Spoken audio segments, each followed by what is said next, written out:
Rusia ancam NATO akan resiko terjadinya perang nuklir besar-besaran jika terus memberikan bantuan ke Ukraina.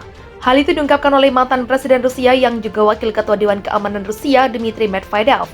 Medvedev menuliskan ancaman tersebut di saluran Telegram miliknya yang diikuti nyaris 1 juta pengguna, Kamis 13 Mei. Negara-negara NATO memampas senjata ke Ukraina, melatih pasukan untuk menggunakan peralatan berat, mengirim tentara bayaran dan latihan negara aliansi di dekat perbatasan kita, sehingga meningkatkan konflik langsung dan terbuka antara NATO dan Rusia. Tulisnya dikutip dari Daily Mail. Konflik seperti itu selalu menimbulkan resiko mengubah semuanya menjadi perang nuklir besar-besaran, kata Medvedev. Medvedev juga menuduh negara NATO mengirim tentara bayaran untuk bertempur bersama Ukraina. Ia juga menuduh mereka secara sengaja bermain dengan kemungkinan perang nuklir. Pembicaraan tanpa henti dari analis asing mengenai perang antara NATO dan Rusia terus berlanjut. Sinisme Barat menjadi terang-terangan, tulisnya. Tesis bahwa Rusia menakut-nakuti dunia dengan konflik nuklir terus didorong ke agenda teratas, ucapnya. Medvedev merupakan sosok yang dikenal sangat dekat dengan Putin. Ia menjadi presiden Rusia dari 2008 hingga 2012 ketika masa kepemimpinan Putin dibatasi. Saat itu Medvedev menunjuk Putin untuk menjadi Perdana Menteri Rusia. Ketika Putin bisa menjadi presiden Rusia lagi, Medvedev memberikan jalan untuknya. Sebaliknya, ia menjadi Perdana Menteri Rusia hingga 2020. Pemimpin Rusia mengingatkan negara-negara NATO untuk menghentikan dukungannya kepada Ukraina. Mantan Presiden Rusia sekaligus sahabat Presiden Rusia Vladimir Putin, Dmitry Medvedev mengingatkan, dukungan militer NATO terhadap Ukraina dapat membawa resiko perang nuklir besar-besaran. Medvedev yang sekarang adalah Wakil Ketua Dewan Keamanan Rusia menulis dalam sebuah posting Telegram bahwa eskalasi seperti itu akan menjadi skenario bencana bagi semua orang. Negara-negara NATO memberikan bantuan senjata, pelatihan pasukan untuk menggunakan peralatan barat, pengiriman tentara bayaran dan latihan di dekat perbatasan kami, meningkatkan kemungkinan konflik langsung dan terbuka antara NATO dan Rusia, kata Medvedev dalam sebuah telegram dikutip dari Fox Jumat 13 Mei. Konflik seperti itu selalu memiliki resiko berubah menjadi perang nuklir penuh, ujar Medvedev. Anda perlu memikirkan kemungkinan konsekuensi dari tindakan ini, tulisnya juga dalam postingan tersebut. Pesan itu muncul sekitar seminggu setelah Kementerian Luar Negeri Rusia mengklaim Moskow tidak akan melepaskan senjata nuklir selama perang di Ukraina. Alexei Zaitsev mengatakan Jumat lalu bahwa kami telah berulang kali membantah sindiran tentang kemungkinan penggunaan senjata nuklir Rusia dalam operasi militer khusus di Ukraina. Rusia menganut prinsip bahwa tidak ada pemenang dalam perang nuklir dan itu tidak boleh dilepaskan, tambah Zaitsev menurut terjemahan dari Reuters. Namun ancaman nuklir dari Rusia ini tak bisa dianggap remeh. Kepala Intelijen AS memperkirakan Putin dapat menggunakan senjata nuklir jika merasa kalah perang di Ukraina atau jika rezimnya berada di bawah ancaman. Direktur Intelijen Nasional AS Avril Haines mengatakan, Putin sedang menyiapkan Rusia untuk menjalani konflik berkepanjangan di Ukraina. Kemungkinan bisa memberlakukan darurat militer untuk mencapai tujuannya. Haines mengatakan tersebut di depan Senat Amerika Serikat pada Selasa 10 Mei. Dia mengingatkan pertempuran akan menjadi lebih sengit dan bahwa Putin akan meningkatkan sasarannya dengan menargetkan Moldova yang berbatasan dengan Rumania dan Ukraina Selatan. Transnistria, wilayah bagian Moldova, saat ini sedang dikendalikan oleh separatis pro-Rusia yang didukung oleh sekitar 1.500 tentara Rusia.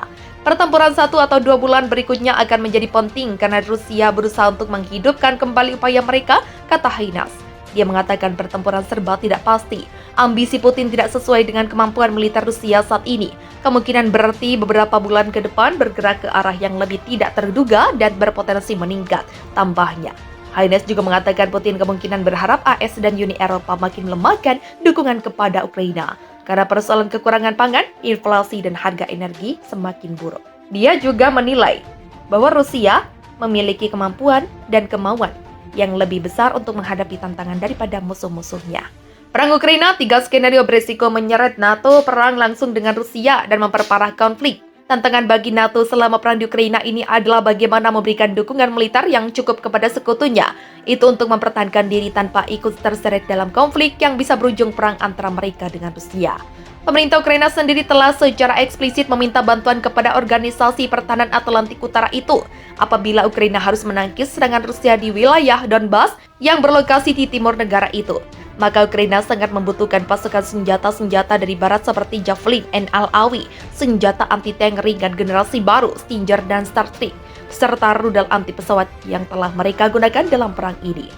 Bantuan itu akan datang, tapi Ukraina menginginkan lebih dari itu. Ukraina juga menginginkan tank, pesawat tempur, pesawat tanpa awak, dan sistem pertahanan udara rudal canggih untuk menghadapi meningkatnya serangan udara dan rudal jarak jauh Rusia yang menargetkan cadangan bahan bakar strategis Ukraina, serta logistik penting lainnya.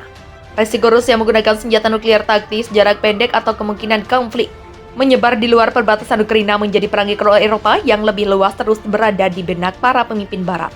Dalam hal ini taruhannya sangat tinggi. Presiden Putin mengingatkan dunia sejak awal perang ini bahwa Rusia berkekuatan senjata nuklir dan dia sedang menggerakkan kekuatan pencegahan nuklir strategisnya ke tahap kesiapan yang lebih tinggi. AS tidak mengikuti langkah itu karena tidak mendeteksi pergerakan hulu ledak nuklir Rusia dari bunker penyimpanan mereka. Tapi poin yang disampaikan Putin jelas, dia sama saja dengan mengatakan Rusia memiliki persenjataan nuklir besar-besaran. Jadi jangan berpikir Anda bisa melawan kami. Doktrin militer Rusia memungkinkan penggunaan hulu ledak nuklir taktis berdaya rendah di medan perang.